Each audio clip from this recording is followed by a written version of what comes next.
10. Fight Night Round 4. Fight Night Round 4 is a game that probably isn't on anyone else's top 10 of all time, and to me, that's totally fine. To understand why this is on my list, you have to understand that I'm a huge combat sports fan. I actually prefer mixed martial arts to boxing, but there has never, ever been an MMA game with a career mode that even comes close to what Fight Night Round 4 brings to the table. To make a long story short, every UFC game has the same career mode. Create your fighter, fight for your spot in the UFC, and then immediately choose one of 3 opponents put in front of you by management. More often than not, you wind up fighting the same guys 4 or 5 times, which has never ever happened in real life. In Fight Night Round 4, career mode actually feels like your fighter's career. You're presented a calendar, and you choose when you want to fight. Maybe it's January and you want to fight right at the beginning of the year. Click on a date in early March and see which fighters aren't currently booked. Looking for a fight in the very near future means you can't train as hard, but waiting an entire year because you don't like the rankings forecast means other contenders are going to leapfrog you and get a title shot for themselves. Over the years, I've played the career mode all the way through no less than 10 times. It's that good. The gameplay in Fight Night Round 4 is buttery smooth with by far the best controls ever presented in a boxing game, in my opinion. Even though it was released nearly 10 years ago, I'm proud to report it has only gotten better with age. A must-have in the collection of every combat sports fan, and one of my favorite games of all time. Number 9. Mass Effect 2. I have an odd history with Mass Effect. I'm a PlayStation gamer at heart, so when the original game in the series dropped as an Xbox 360 exclusive in 2007, it didn't even appear as a blip on my radar. Fast forward a bit, some changes take place on the business side of things, and the sequel makes its way to PS3. I bought the game almost blindly, knowing only that it was getting rave reviews and it might be worth checking out. And holy shit! I created my version of Commander Shepard, and before I could even process that Seth Green was the voice of Joker, my entire fucking ship exploded and I was drifting through space. Now that is an intro. Mass Effect 2 is a game of choices, and your choices are everything. We've got a good guy, bad guy mechanic in the shape of the Paragon Renegade system, which is fun, but that's the shallow end of this game's depth. As Commander, it's our responsibility to recruit a team to fight off the Reaper invasion. Earning a deep and genuine trust is of key importance if we want to stand a chance during the final battle. These loyalty missions, as they're called, are totally optional, but the lives of all mankind depend on the team's cohesion.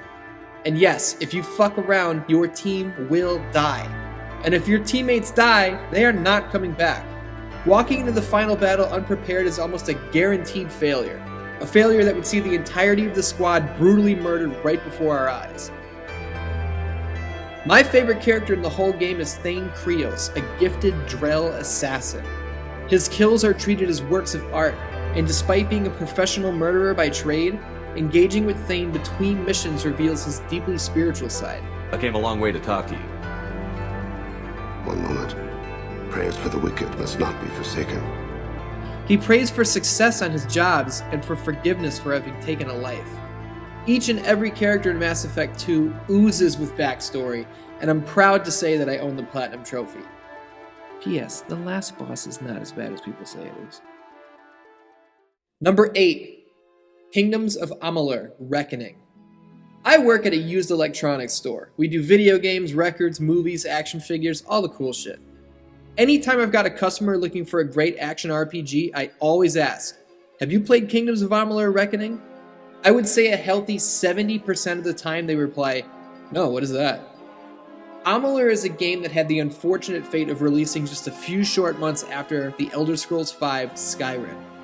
Being a brand new IP from a brand new developer, Amalur didn't have a built-in fanbase rallying around it leading up to its release, let alone a thriving community supporting it these now 6 years later. What Amalur did have, though, was rock-solid action RPG gameplay. Combat is velvety smooth and ridiculously fun, so much so that it never gets old across the 100 plus hours that you can spend in this expansive world. Customization is another key factor in what makes Amalur so special. We're allowed to modify the color of our gear, change our hairstyles, all the fun run-of-the-mill stuff, sure. But it's the Fate Weaver character that's the real game changer. To break it down simply, Let's say you started the game with a set of daggers and you use chakrams as your backup weapon, a stealth if you can and ranged when it's called for fighter. After 35 hours, maybe you found an awesome greatsword and think magical staves might be fun to try out, but you've already invested all this time into leveling up a certain weapon skill. Through the Fate Weaver, we are allowed to, at the drop of a hat, take away every skill point we've allotted to our character and reuse them in any skill tree we see fit.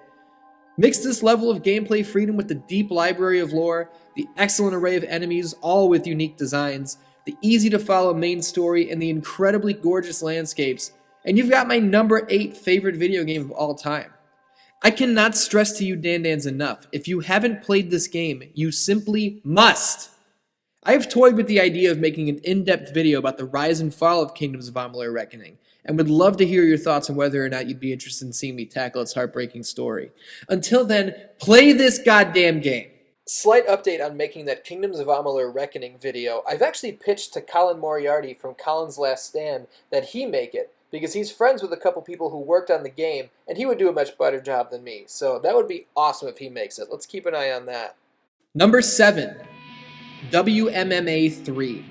This is the part of the list where you're all going, what the fuck is WMMA? Dan-Dans, WMMA is a text-based mixed martial arts tycoon game. Basically, we are a fictional Dana White, and we get to run a fictional UFC. Adam Ryland creates these games, and if you're a wrestling fan, you might recognize that name, as he's also the brains behind the Total Extreme Wrestling series. WMMA is a game that feels like it was created specifically for somebody like me, as I'm not just a fight fan, but I'm a stats junkie. I don't just get to book the fights, but I get to keep track of everyone's win-loss record. I get to negotiate new contracts with the guys on my roster. I get to scour the free agent pool for hot new fighters. I get to talk to television and pay-per-view providers to try to secure a TV deal to get more eyes on my company. I have sunken hundreds of hours into the first 3 games of this series, and it absolutely breaks my heart that these games are not playable on Mac, as I switched over in 2008 and I've never looked back. I've gone as far as buying shitty laptops from the store where I work for the sole purpose of downloading WMMA on them. I've never been addicted to a video game the way some of my friends have told me they're addicted to World of Warcraft, but holy shit did I miss out on a lot of sleep in high school playing WMMA. I'm not even kidding, guys. I'm gonna buy another shitty laptop for my work tomorrow and just re-download WMMA 3. I need my fix. I need to book James Foster against Hassan Fezzik. I need Zvonimir Asanovic to fight John Rivero and Anthony Letoussier. Fuck! I might be a lot closer to my World of Warcraft friends than I thought. Another update as I sit here editing this video. I wasn't kidding. I bought a shitty laptop and I'm playing WMMA 3. Number 6. Diablo 3. I really wish I had an accurate game clock to tell me how much time I've spent playing Diablo 3. As a console gamer, the only experience I'd ever had with the series was listening to my PC gaming friends and coworkers talking about how late they'd been up the night before, clearing out dungeon after dungeon, leveling up their barbarian or their wizard.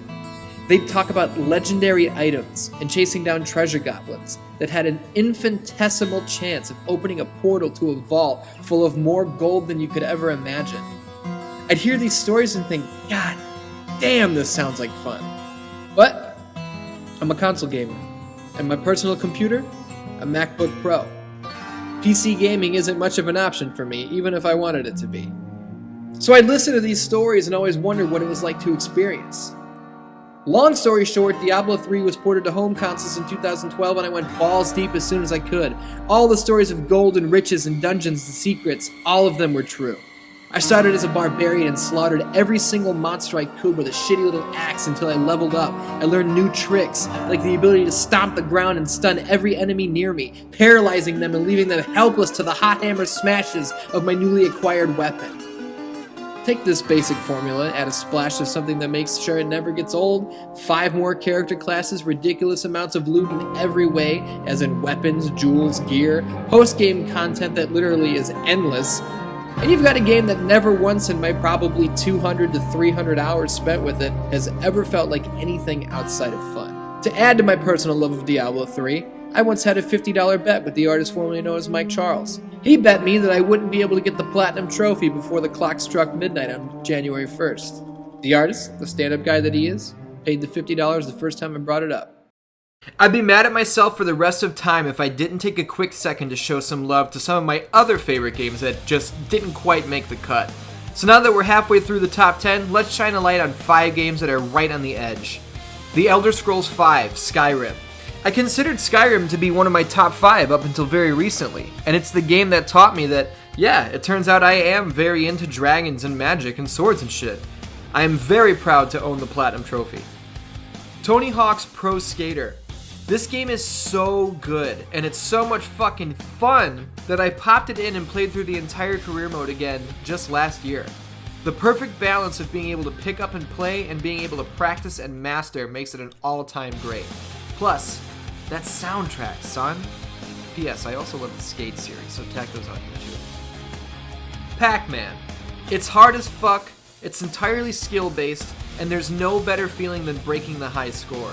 At least once a week, I turn on Pac-Man and do my best. I'm not even good at it. My current high score on the PS4 version is 40,300. None of my friends can beat it, but that doesn't mean I'm any good. Still, I can't stay away. Dead Island. Let's be honest up front, Dead Island can be fucking janky. But amongst the bugs and frame rate issues and other general jankiness lies an extremely fun action RPG with a beautiful setting. Years after beating it the first time, I bought the PS4 remaster and did it all again. Dead Island 2 seems all but cancelled at this point, which is a shame, but hey, at least Dying Light rose from the ashes. And last but not least, Castlevania. I'm a huge angry video game nerd fan, and his 4-part retrospective on the early Castlevania games does more justice to the series than I ever could. It's my favorite work he's ever done across his entire career, and that series was the main inspiration for my own History of SmackDown documentary. After you watch this video, go watch his Castlevania series. You will not be disappointed. Number 5, BioShock. Would you kindly? This seemingly innocuous phrase carries a meaning far more sinister to anyone who stepped foot in Rapture, the underwater city crafted by Andrew Ryan, the game's main antagonist. We play as Jack, a mystery man of sorts who finds himself in all kinds of trouble when his plane goes down over the ocean. We swim through the fiery wreckage of the sinking aircraft and seek refuge in a lighthouse. This lighthouse leads us down to Rapture, which, in my mind, is the single greatest setting in video game history. Rapture was once an underwater utopia for the true elite, and now it's in shambles, literally bursting at the seams in some areas. Its inhabitants, once good-natured and like-minded citizens, have devolved into junkies known as splicers. Roam the halls in any of Rapture's key areas and you'll hear them talking to themselves. Sometimes it's truly heartbreaking, like when we hear a mother desperately pleading, to no one, mind you, for them to understand why she had to give up her baby. Other times it's just a madman singing to himself that Jesus loves him, while he drags his blood-soaked lead pipe across the floor. Rapture as a setting, in some ways, is the star of the game. The shooting mechanics feel great, as does upgrading any of your weapons and plasmids at the vending machines. Oh, did I mention plasmids? The super-powered abilities you pick up across the game? Without spoiling too much, let me tell you, it feels great to send a swarm of bees after an adversary, just as it does shocking a pool of water with an entire group of splicers standing in it. BioShock is truly one of the best of all time, with setting, atmosphere, characters, choices, tension, it's all here. If you've never stepped foot in Rapture, would you kindly give it a shot? I know you'll love it. Number 4, BioShock Infinite. While the original BioShock had us deep down in the oceanic city of Rapture, BioShock Infinite takes us into the sky, into the floating city of Columbia. Very few video games have made me shed tears across my 27 years on this planet, but god damn it, BioShock Infinite definitely falls into that category. The story is long, extremely complicated, and I can say with confidence that my words will do it no justice, so I won't even begin to try and tell you what the hell is going on here for fear of spoiling so many moments that I wouldn't dare steal from you if you haven't gotten around to playing the game. So while I won't ruin it, I will request that you get off your ass and play this game. Columbia differs from Rapture not only in a visual sense, obviously the color palette shows a stark contrast, but in its denizens as well. The inhabitants of Rapture were all war-torn, settled into chaos, and out of their minds on Adam. We first step foot into Columbia, though, when everything is just rolling on, day by day, business as usual. The people aren't junkies. They're living their lives as they would every day, as people accepting of racism, slavery, and treason. The city quickly falls into civil war, and our main character, Booker DeWitt, is caught in the middle. He actually doesn't want anything to do with all of this. He's not even sure what to make of the floating city to begin with. We're on a mission simply to find the girl and wipe away the debt, as the game constantly reminds us. This may sound like a lot, but you have no idea. It's just the very tip of the iceberg. BioShock Infinite frightened me, it saddened me, it gave me hope, it made me smile, and above all else, it made me wonder what the fuck we're doing on this planet and what it all means. That's a pretty respectable resume for a little old video game. Number 3, The Witcher 3 Wild Hunt. Developers CD Projekt Red are on another level, and with The Witcher 3, they've raised the bar for what an open-world RPG should look and feel like. I could talk for hours about this game, but this video is already long, so I'll try and keep it to a reasonable length. The world of The Witcher 3 is insanely large, and you can't spit in one direction without discovering a new side quest. The main story takes around 70 hours to complete, and that's just the main story. Trying to see and do everything will keep you busier upwards of 200 hours. Geralt, Ciri, Triss, and Yennefer are chief among the starring characters, and each of them come complete with their own incredibly deep backstories. As Geralt, we've got the option to romantically pursue either Triss or Yennefer, or both of them if you're that kind of Witcher, but I wouldn't recommend it. I chose to romance Yennefer. She's smart, she can be extremely harsh, and she will not hesitate to prove you wrong if you challenge her ideas. And I guess I'm into that for some reason. To truly accept your love, Yennefer wants you to undo the magic of a dark djinn, a mark that has forever bonded you two together, as she wants to know if her love for you is real or the work of the djinn's spell. Upon capturing the djinn and having the mark removed, she tells you that even though she was expecting to feel different, she doesn't. She accepts that it's been real this whole time, and if you play your cards right, you two can live happily ever after when this is all over. On the opposite end of the emotional spectrum, there's the infamous Bloody Baron Family Matters quest, which involves putting to rest a botchling, or, more literally put, the now haunted corpse of the Baron's miscarried child. Yeah.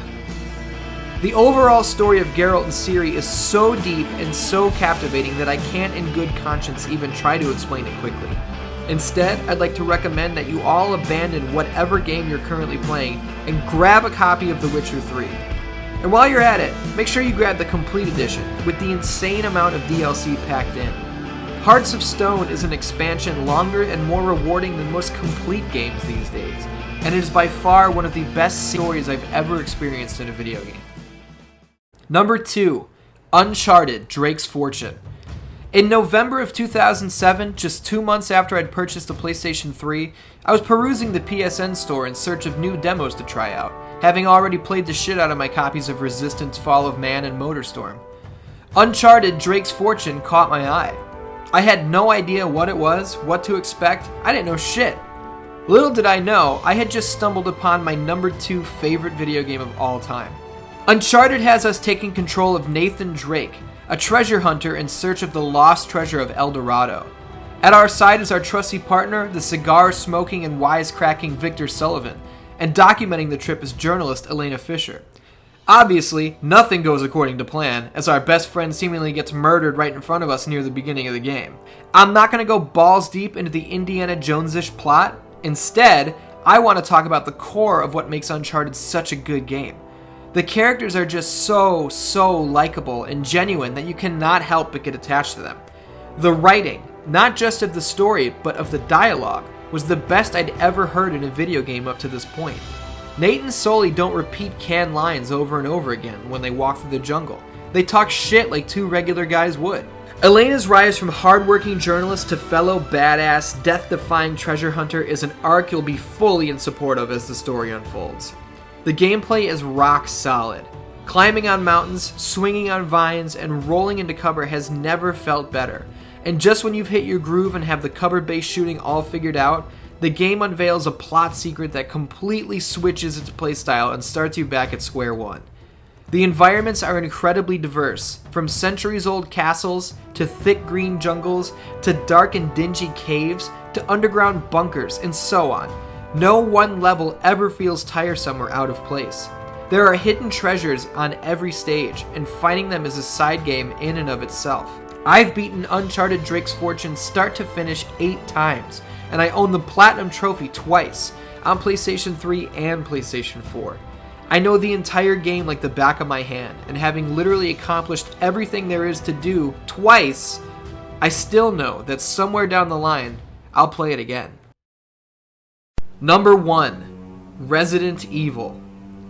Resident Evil is tied to some of my greatest memories in my entire life. When we were kids, Bathroom Money Tim Ewers and I would recreate entire scenes from the game in our backyard. When we weren't playing Resident Evil on our PlayStations, we were going outside and playing Resident Evil in live action.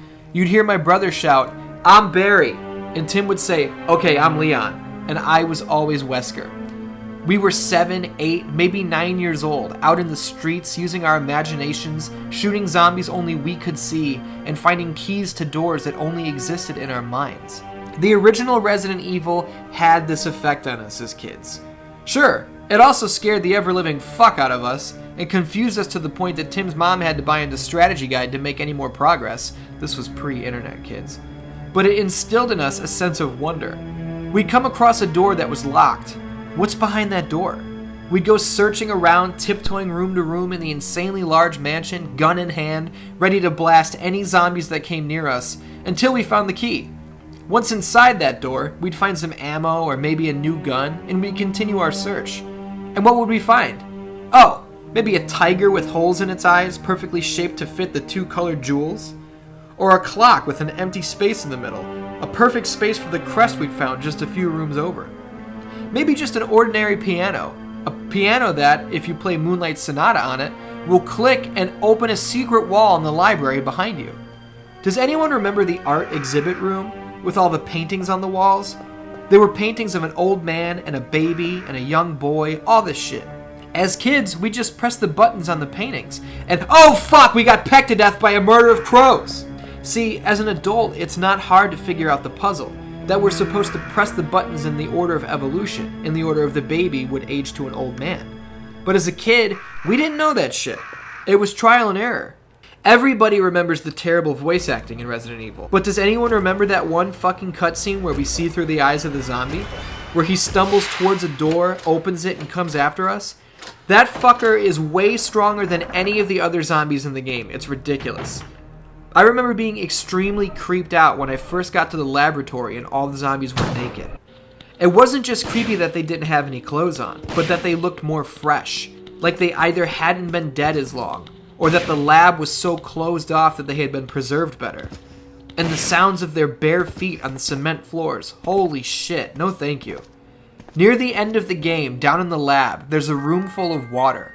As we traverse the area, we see that the water came from a broken glass panel embedded in the wall.